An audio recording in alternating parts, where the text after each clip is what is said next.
낮은 자세로 겸허하게 열심히 듣고 있는 중입니다.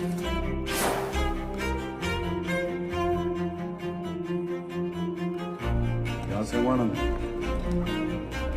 그 이름을 사람들이 알아주지 않아도 서운해하지 않습니다.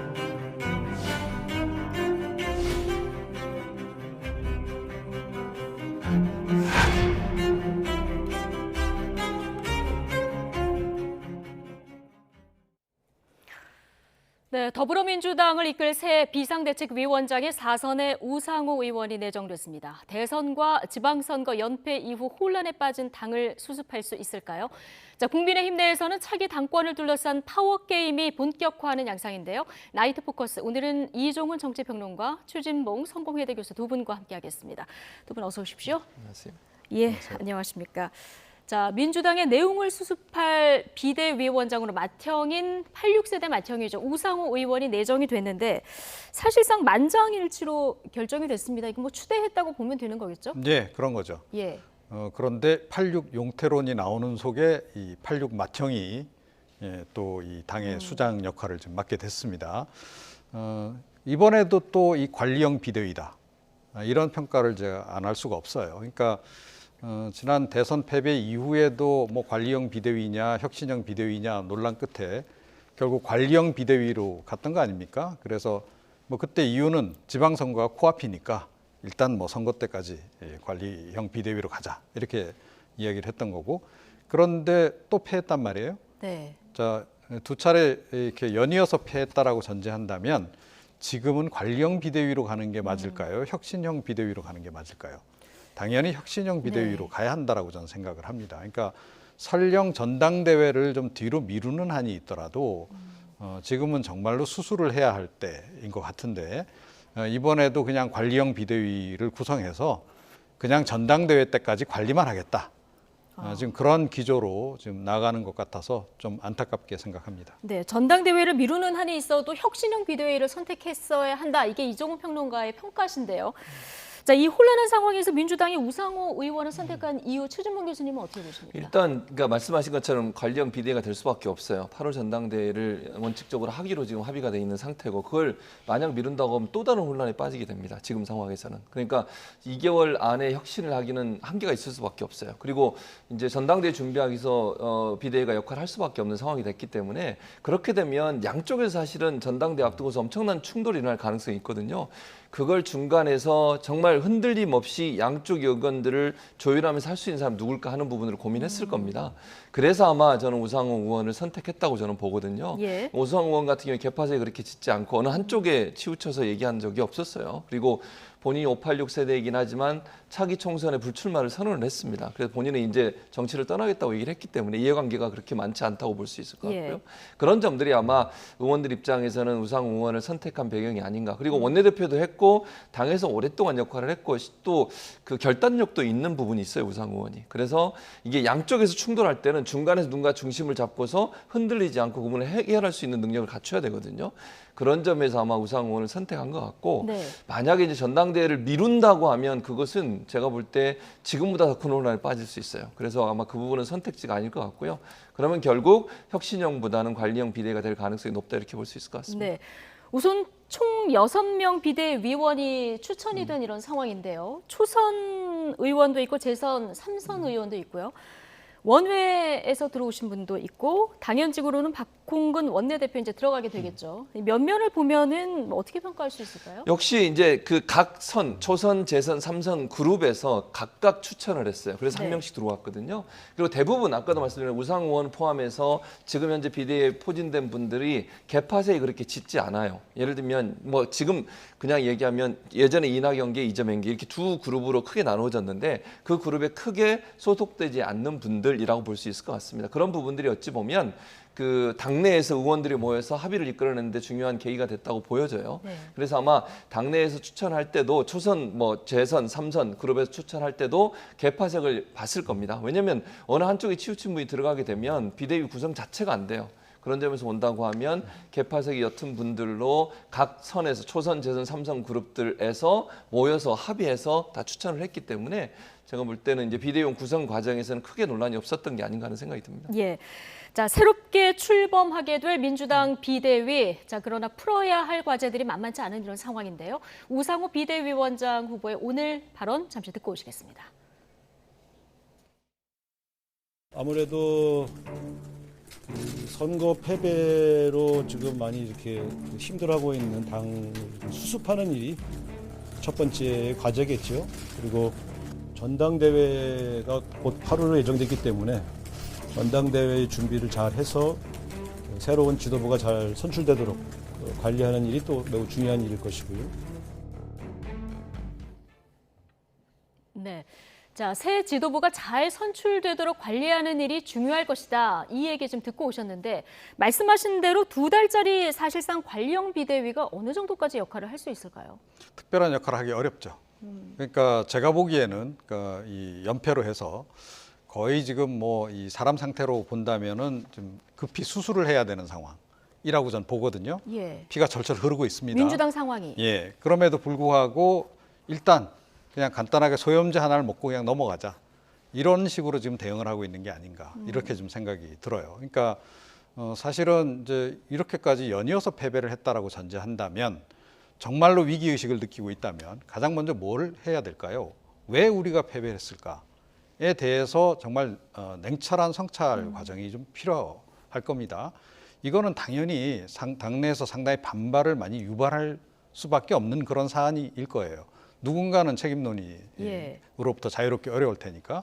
근데 그럼에도 불구하고 이 절차를 하지 않고 그냥 넘어가겠다라는 거로밖에 저는 보이지 않는다는 거죠. 새롭게 이렇게 만약에 뭐 어떤 형태로든 전당대회 빨리 해서 새 지도부가 구성되면 그 지도부가 할 수 있을까요? 비상대책위원회도 못하는 거를 저는 그렇게 못할 거라고 봅니다. 그래서 결국은 이제 이 새 지도부를 빨리 만들겠다는 얘기는 개파 그냥 그대로 온전시키겠다는 얘기밖에 안 된다라고 저는 생각을 해요. 그래서 사실은 이 민주당이 좀 제가 보고는 너무 안전한 선택을 지금 계속하고 있는 게 아닌가 이렇게 생각을 합니다. 예. 수술을 해야 될 상황에 좀 소염제를 쓰고 있다 이런 표현을 쓰셨는데 민주당에서 지금 공천 과정도 조사하자 이런 강한 주장까지 나오는 이런 상황입니다. 어떻게 보십니까? 이 주장이 오늘 우상호 의원 비대위원장으로 추천된 의원은 좀 선을 긋는 이런 발언도 하긴 했는데 어떻게 그렇죠. 보십니까? 그러니까 아까 말씀드린 것처럼 사실은 2달 안에 이걸 하기가 어려워요. 그러면 사실 전당대회 준비하는데도 시간을 투자해서 해도 지금 누를 가지고 또 싸울 거거든요. 네. 그러니까 제가 볼 때는 전당대회 준비하기도 2달은 너무 짧은 기간인데 다른 일을 하기는 어렵다. 저는 그렇게 봅니다. 그래서 그 선거 패인 분석 이런 부분들을 정확하게 해내는 그런 역할을 하기는 조금 한계가 있을 거라고 저는 봅니다. 이정훈 평론가님하고 제가 좀 입장이 다른 부분은 과연 새로운 이제 그 지도부가 들어서고 나서 개혁을 안 할 거냐?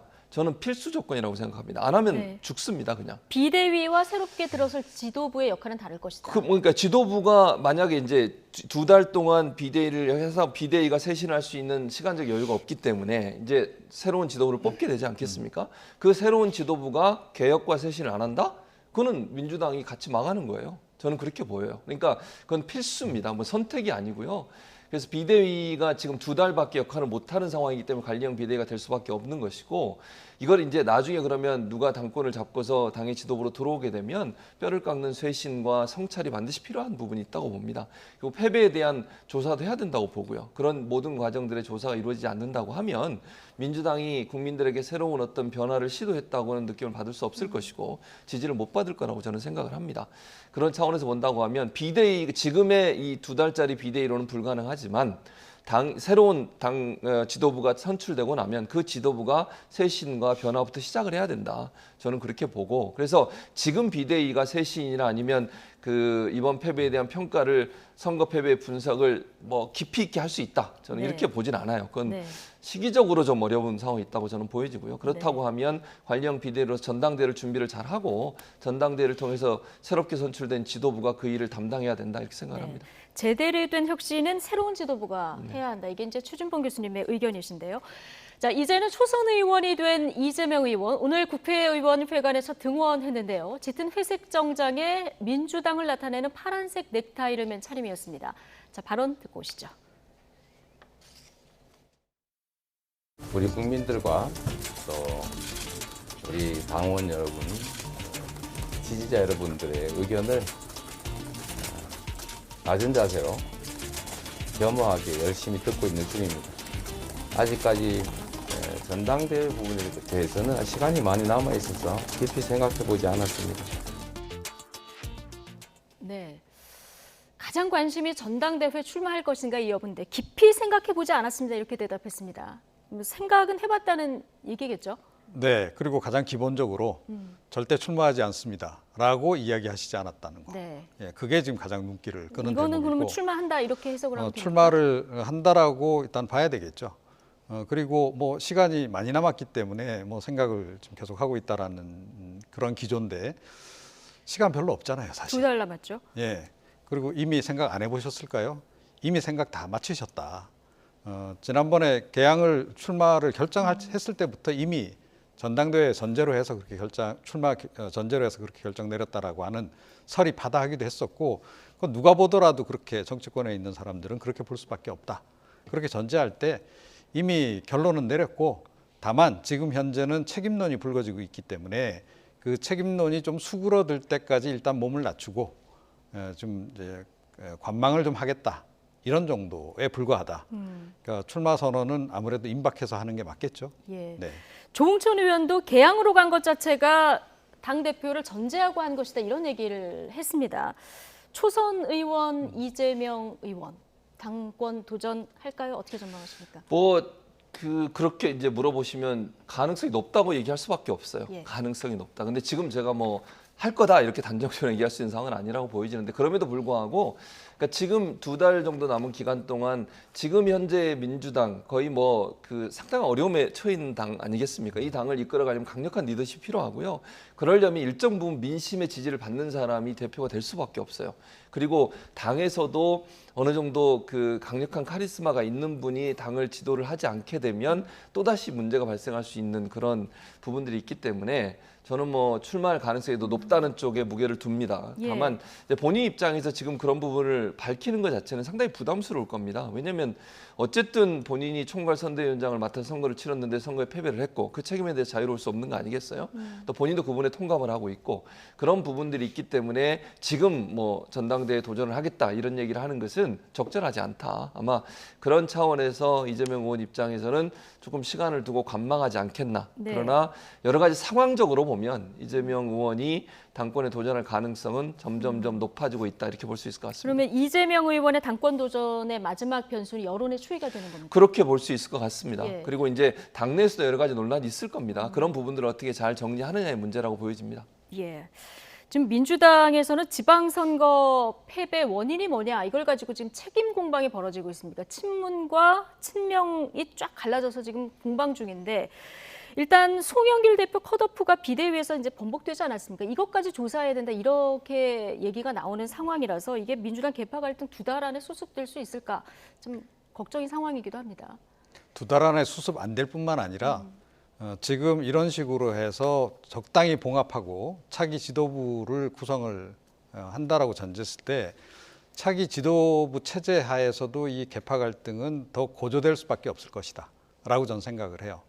그러니까 정말로 이제 당이 완전히 쇄신을 하려고 한다면 국민의힘 이상의 선택을 전 해야 한다라고 저는 생각하거든요.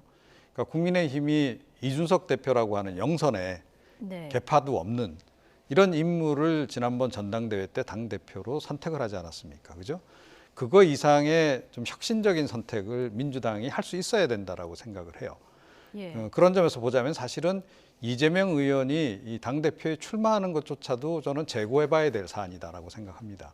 이건 결국 옛날 정치하겠다라는 얘기거든요.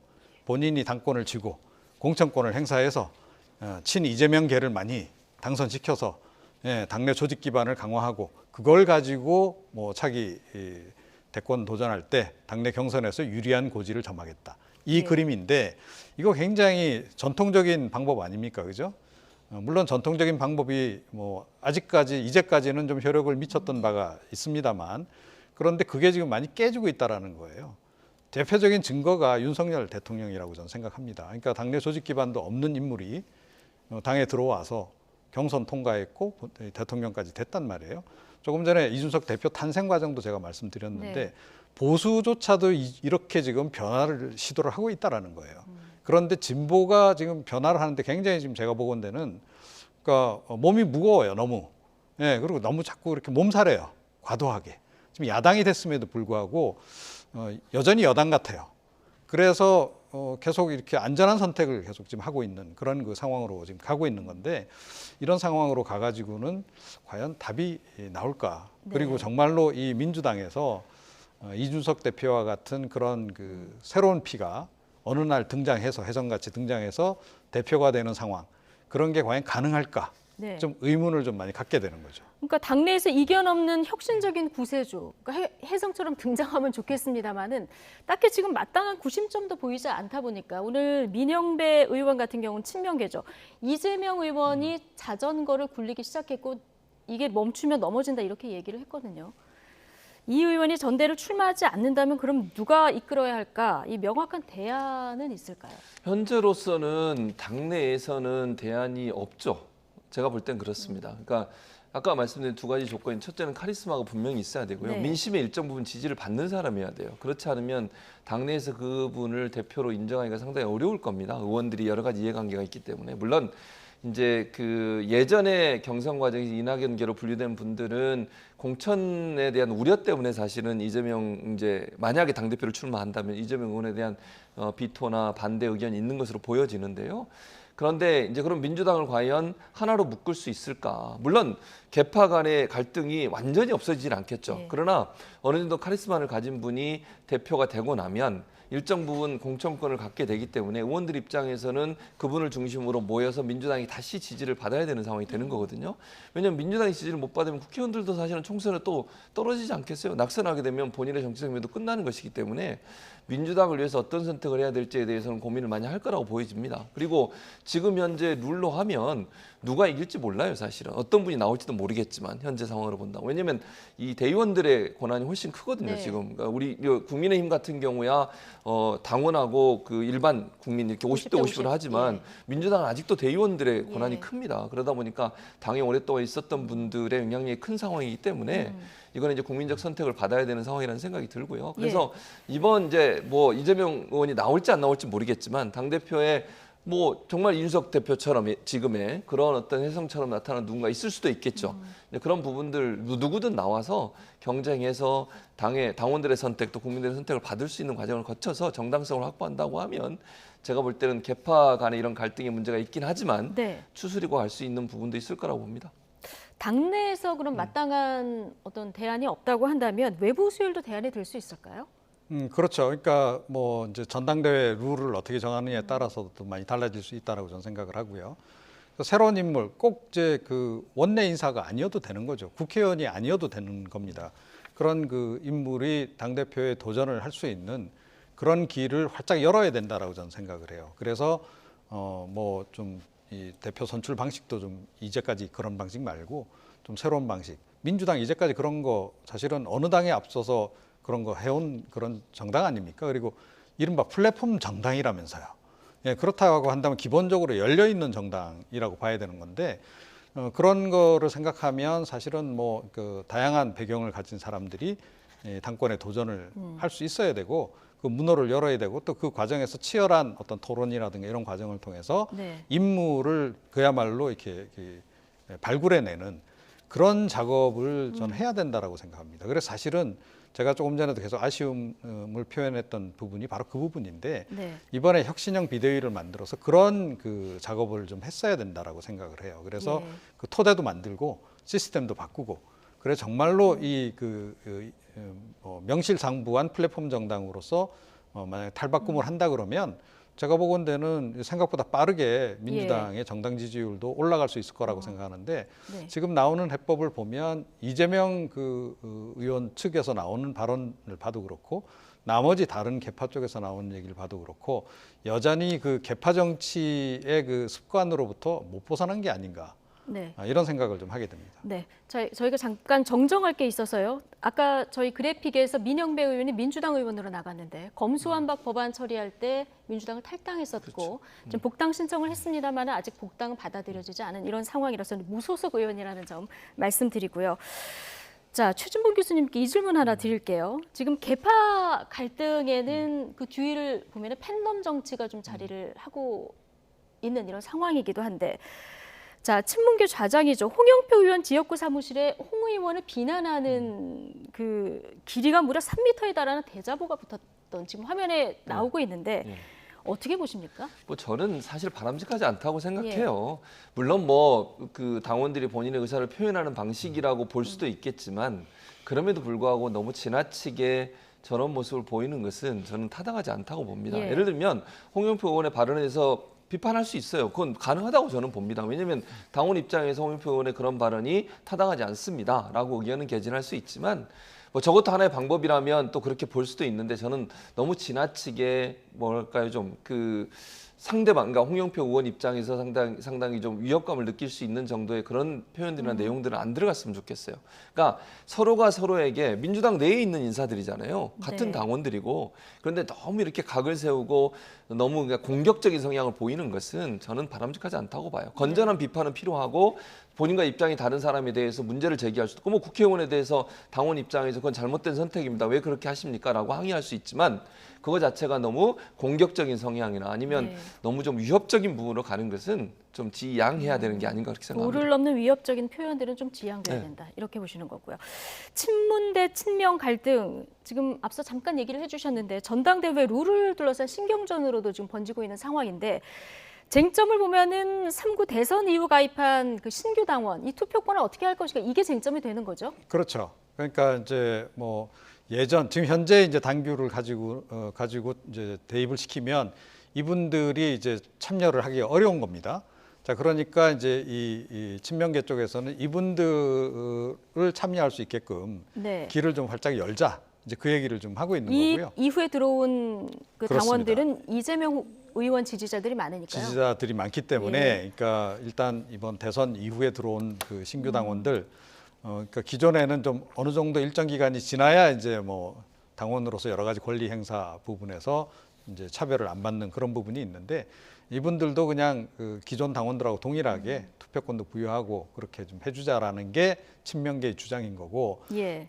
이제 친문계 쪽에서는 기존 룰대로 하자라고 지금 이야기를 하고 있는 건데 제가 보기에 룰의 전쟁이 네. 이것도 시작에 불과하다라고 봅니다. 아마 치열하게 그동안에도 우리가 늘 이제 이 경선 룰 관련해서 논란이 가장 많잖아요. 어떤 그 선거든 간에. 예. 그래서 이번 같은 경우에도 이 전당대회 놓고 또 한번 그 경선 룰을 어떻게 할 거냐를 놓고 한 차례 또 뭐 갈등을 좀 겪지 않을까 이렇게 생각을 룰의 합니다. 전쟁 이제 시작이다. 네, 그렇게 예. 생각합니다. 자, 이낙연 전 대표는 미국행 비행기에 올랐습니다. 지금 이재명 의원 행보하고는 정반대 행보를 지금 보이고 있는데 어떻게 보십니까? 그러니까 이낙연 이제 그 전 후보죠. 전 대표신데 전 대표 입장에서는 이번 이제 선거에는 어느 정도 좀 거리를 두고 계셨고 본인 입장에서는 이제 전통적으로 보통 이제 대선에서 본인은 물론 최종 후보는 되지 않으셨지만 경선을 했던 분 아니겠어요? 그런 차원에서 본다면 휴지기를 갖는 것은 전통적으로 대선 후보들이 했던 일이에요.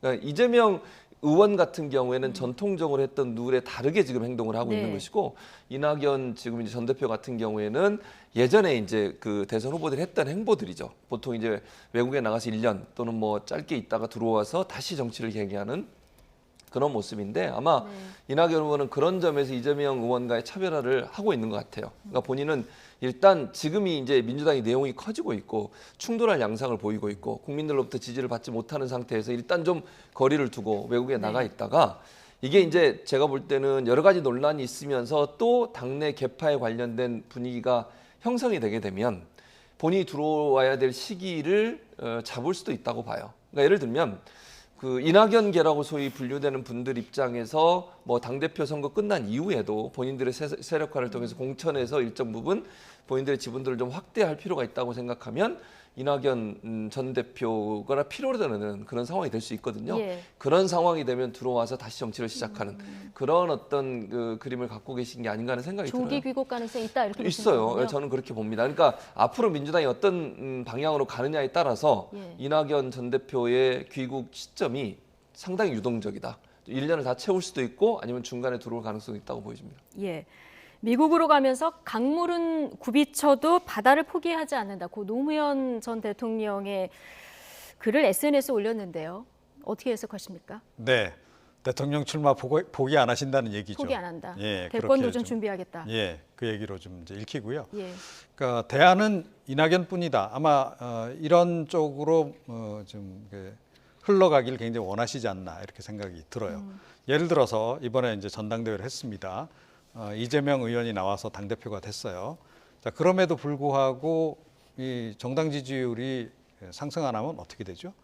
그리고 오히려 계파 갈등이 더 악화되면 어떻게 하죠? 예, 그런 상황이 되면 그때 또 아마 비대위를 만든다거나 뭐 혁신위를 만든다거나 이런 얘기가 또 나올 네. 겁니다. 이제 어찌됐건 총선 앞두고 한 차례 또 그런 또 경랑이 또 일 가능성이 굉장히 높게 되죠. 그런 경우에 이제 다시 이제 이낙연을 되돌아보게 되는 그런 상황이 올 수도 있는 겁니다. 아마 그 상황을 본인은 좀 계산해 놓고 지금 이런 행보를 하시는 게 아닌가 이렇게 생각을 하고요. 예. 제가 보기에는 사실은 이 대선 주자급 정도 되면 한번 실패를 맛보고 한 뒤에는 이런 자기 충전, 재충전 시간을 갖는 거 굉장히 중요하다라고 생각합니다. 그러니까 뭐 안철수 의원 같은 경우에도 재충전 시간 가졌었잖아요. 독일 가서. 뭐 그런 시간을 좀 갖고 사실은 이 정치권에 늘 있다 보면 그러니까 이 숲을 보는 그런 시야가 아무래도 좀 좁아지게 돼 있어요. 자꾸 나무만 보게 예. 되고 지엽적인 것에 집착하게 되고 이제 이러기 때문에 한 번쯤은 이렇게 좀 떠나서 큰 그림을 좀 보고 접근하는 것도 좀 필요하지 않나 이렇게 생각합니다. 네.